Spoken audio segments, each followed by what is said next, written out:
Welcome back to the 4 on 5. A second round of stimulus payments will go out to qualifying Americans, and this is one of the top stories today on WKRG.com. But Kimber, the question now is exactly who qualifies.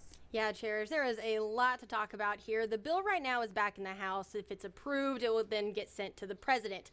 So if the bill were to pass today and with no changes, those making less than 80 grand a year would get some sort of stimulus money. That's about $160 per couple. But to see how much, we have a link on our WKRG.com page. There is a calculator where you can see that exactly how much stimulus money you can get. Let me show you.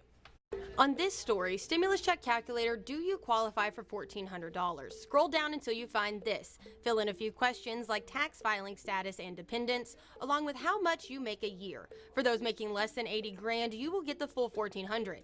Those making more will get zero. One woman in Colorado wants an apology, claiming some Walmart checkout policies target people of color. The woman says she was told by an employee in order to buy a certain shampoo, she had to buy the product at a special counter before continuing to shop.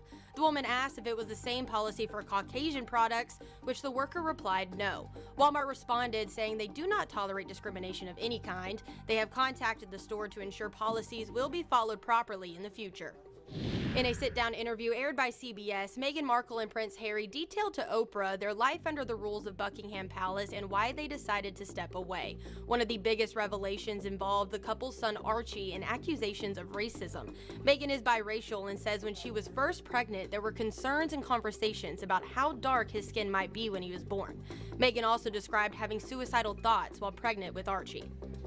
Some biker news to share. The Harley-Davidson Museum reopened to the public last week in Wisconsin after being closed for a few months. This was the second shutdown during the pandemic. If you go, you'll notice a new exhibit called Off-Road Harley-Davidson. It explores the roots of riding on tougher terrain. There will also be a new Pan America bike in showrooms in the coming months.